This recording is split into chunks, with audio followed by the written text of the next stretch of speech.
युधिष्ठिर जब 8 वर्ष के थे तब उनकी माताजी यमुना देवी मृत्यु के निकट थी। उन्होंने अपने पति पंडित गौरीलाल से यह वचन ले लिया कि वह इस बालक यानी युधिष्ठिर की शिक्षा दीक्षा गुरुकुल में पूर्ण कराएंगे। नमस्ते जी, मैं हूं हरप्रीत कौर। आज हम जिस युधिष्ठिर की बात कर रहे हैं, यह युधिष्ठिर महाभारत के धर्मराज कहे जाने वाले युधिष्ठिर भले ही ना हो, किंतु धर्म का पालन करने में युधिष्ठिर की तरह ही जीवन पूरा किया। बात कर रहे हैं पंडित युधिष्ठिर मीमांसक जी की, जिन्होंने जीवन को न केवल धर्म का सार तत्व बनाया बल्कि धर्म का स्थान सर्वोपरि रखा। लेकिन उनके जीवन राह इतनी आसान नहीं रही। राजस्थान के अजमेर जिले के वीरकचियावास नाम के गांव में 22 सितंबर 1909 को पंडित गौरीलाल आचार्य के यहाँ युधिष्ठिर मीमांसक का जन्म हुआ। पंडित गौरीलाल सारस्वत ब्राह्मण थे तथा आर्य समाज के प्रचारक के रूप में कार्य किया करते थे। मीमांसक जी की माता का नाम श्रीमती यमुना देवी था। माता के मन में इस बात की बहुत आकांक्षा थी कि उसका पुत्र गुरुकुल में अध्ययन कर सच्चा वेद पाठी ब्राह्मण बने। मन में बेटे के गुरुकुल में अध्ययन की आकांक्षा लिए माँ का जीवन लंबा न चल सका। युधिष्ठिर मात्र 8 वर्ष के थे तब माँ की मृत्यु की घड़ी निकट आ गई। उन्होंने पति पंडित गौरीलाल से यह वचन लिया कि युधिष्ठिर की शिक्षा दीक्षा गुरुकुल में पूर्ण कराएंगे। पिता पंडित गौरीलाल ने वचन दिया और जब युधिष्ठिर की अवस्था 12 वर्ष की हो चली तब युधिष्ठिर को स्वामी सर्वदानंद द्वारा स्थापित साधु आश्रम पुल काली नदी जिला अलीगढ़ में 3 अगस्त 1921 को प्रविष्ट करा दिया। उस समय पंडित ब्रह्मदत्त जिज्ञासु, पंडित शंकर देव तथा बुद्धदेव उपाध्याय उस आश्रम में अध्यापन कार्य करते थे। कुछ समय पश्चात यह आश्रम गंडा सिंह वाला जिला अमृतसर में चला गया और यहाँ गुरुकुल का नाम विरजानंद आश्रम रखा गया। किंतु परिस्थिति कुछ ऐसी बनी कि किसी कारणवश 4 वर्ष बाद 1925 में पंडित ब्रह्मदत्त जिज्ञासु तथा पंडित शंकर देव 12-13 विद्यार्थियों को लेकर काशी चले गए। यहाँ एक किराए के मकान में इन विद्यार्थियों का अध्ययन चलता रहा। लगभग 2.5 वर्ष के पश्चात घटनाओं में कुछ परिवर्तन आया, जिसके कारण जिज्ञासु जी इनमें से 8-9 छात्रों को लेकर पुनः अमृतसर आ गए। दरअसल उन दिनों देश में कागज के एक सुप्रसिद्ध व्यापारी थे, पंजाब के अमृतसर में रहते थे। नाम था श्री रामलाल कपूर। उनकी मृत्यु के उपरांत उनके पुत्रों ने स्वर्गीय पिता की स्मृति में अविभाजित भारत के लाहौर में वैदिक साहित्य के प्रकाशन एवं प्रचार की दृष्टि से श्री रामलाल कपूर ट्रस्ट की स्थापना की गई थी। इस महत्वपूर्ण कार्य के संचालन हेतु उन्होंने श्री जिज्ञासु जी को काशी से अमृतसर बुलाया था। जिज्ञासु जी काशी से अमृतसर आ गए और साथ में युधिष्ठिर जी भी। लगभग 3.5 वर्ष अमृतसर में युधिष्ठिर जी का अध्ययन चलता रहा। दोनों कार्य एक साथ करना जिज्ञासु जी के लिए कठिन थे, तो उन्होंने बालक से किशोर होते ब्रह्मचारियों की शिक्षा पर पूरा ध्यान दिया और बाद में जिज्ञासु जी कुछ छात्रों को लेकर पुनः काशी लौटे। उनका इस बार के काशी आगमन का प्रयोजन मीमांसा दर्शन का स्वयं अध्ययन करने तथा अपने छात्रों को भी इस दर्शन के गंभीर अध्ययन का अवसर प्रदान करना था।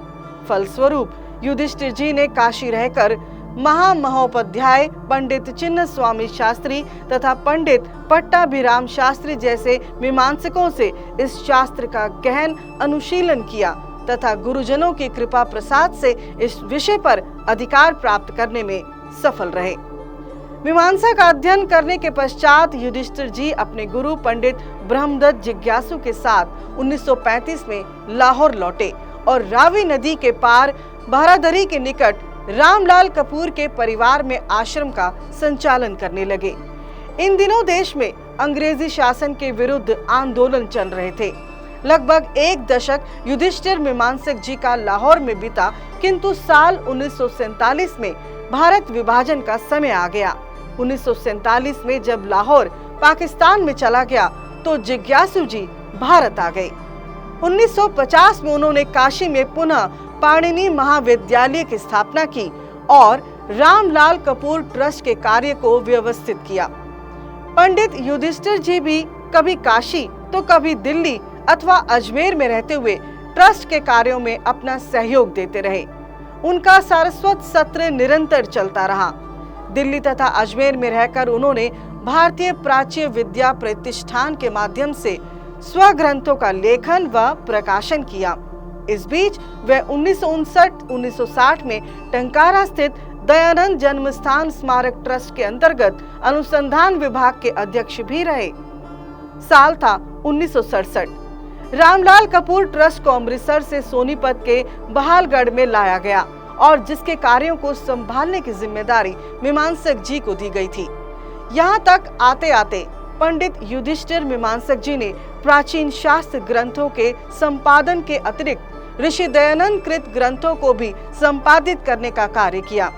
साथ ही संस्कृत व्याकरण शास्त्र का इतिहास, संस्कृत पठन पाठन की अनुभूति सरलतम विधि, स्वामी दयानंद सरस्वती और उनके कार्य जैसी कई प्रमुख कृतियों की रचना की और महामहोपाध्याय पंडित की उपाधि के साथ युधिष्ठिर मीमांसक संस्कृत के प्रसिद्ध विद्वान, व्याकरण विद्वान तथा वेदों से जुड़े साहित्य के निष्ठावान समीक्षक की ख्याति भारत भर में पा गई। भारत के तत्कालीन राष्ट्रपति फखरुद्दीन अली अहमद ने वर्ष 1976 में संस्कृत के उच्च विद्वान के रूप में आपको सम्मानित किया था तथा संपूर्णानंद संस्कृत विश्वविद्यालय वाराणसी ने 1889 में उन्हें महामहोपाध्याय उपाधि प्रदान की। 1985 में आर्य समाज सांता क्रूज बम्बई ने मीमांसक जी को 75,000 रुपए की राशि भेंट कर उनकी विद्वता का सम्मान किया था। स्वामी दयानंद जी के अमर शिष्य आर्य जगत के उच्च कोटि के कीर्ति शेष विद्वान पंडित युधिष्ठिर मीमांसक जी ने एक महत्वपूर्ण पुस्तक स्वामी दयानंद सरस्वती और उनके कार्य लिखी। इसका दूसरा संस्करण सन 1994 में प्रकाशित हुआ था और इस पुस्तक के प्रथम संस्करण के आमुख में पंडित युधिष्ठिर मीमांसक जी ने गुरुवर की इच्छा पूर्ति में प्रवृत्त होना शीर्षक से अपने कुछ विचार प्रस्तुत किए थे। वह लिखते हैं, अध्ययन काल की समाप्ति के समकाल ही 25 दिसंबर 1935 को पिताजी का अचानक स्वर्गवास हो गया। मैं ना माता की सेवा कर सका ना पिताजी की, अतः मैंने निश्चय किया कि अब मेरे लिए एकमात्र गुरुजी ही ऐसे व्यक्ति हैं जिनकी आज्ञा का पालन करना मेरा एकमात्र कर्तव्य है। इस दृष्टि से उनके निधन पर्यंत उनके निर्देश में काम करता रहा और उनके निधन के पश्चात उनके आरंभ किए कार्य को पूरा करने में लग गया। वे आगे लिखते हैं, 2 मई 1936 को मेरा श्रीमती यशोदा देवी के साथ विवाह हुआ। यह देवी भी मेरे व्रत को निभाने में परम सहायिका हुई। इस जन्म में जो कुछ भी मैंने सफलता प्राप्त की उसमें माता पिता और आचार्य के पश्चात इस देवी का योगदान सबसे अधिक रहा। यदि इस सहधर्मचारिणी का पूरा सहयोग प्राप्त ना होता तो मैं भी अन्य साधारण साक्षर व्यक्तियों के जैसा ही रहता। मीमांसक जी आगे लिखते हैं कि माता पिता की वेद पाठी ब्राह्मण बनाने की इच्छा थी। मैं उनकी इच्छा अनुरूप तो नहीं बन सका, हाँ प्रयत्न अवश्य किया है। ब्राह्मणत्व का अधिकारी बनने के लिए स्वाध्याय प्रवचन का संकल्प और अप्रतिग्रही होना आवश्यक है। इन तीनों की ओर अपना यथासंभव ध्यान दिया है और इससे बहुधा संकटों का भी सामना करना पड़ा, परंतु देवी के सहयोग और धैर्य के कारण परीक्षा काल निर्विघ्न हुआ। वर्ष था 1994 और इस वर्ष ज्ञान और विद्वता के प्रकांड विद्वान महामहोपाध्याय पंडित युधिष्ठिर मीमांसक जी के प्राण महायात्रा पर निकल चले, किंतु संस्कृत और व्याकरण के क्षेत्र में उनका योगदान हमेशा के लिए शिलालेख बन गया। महामहोपाध्याय पंडित युधिष्ठिर मीमांसक जी को आर्य समाज का शत शत नमन।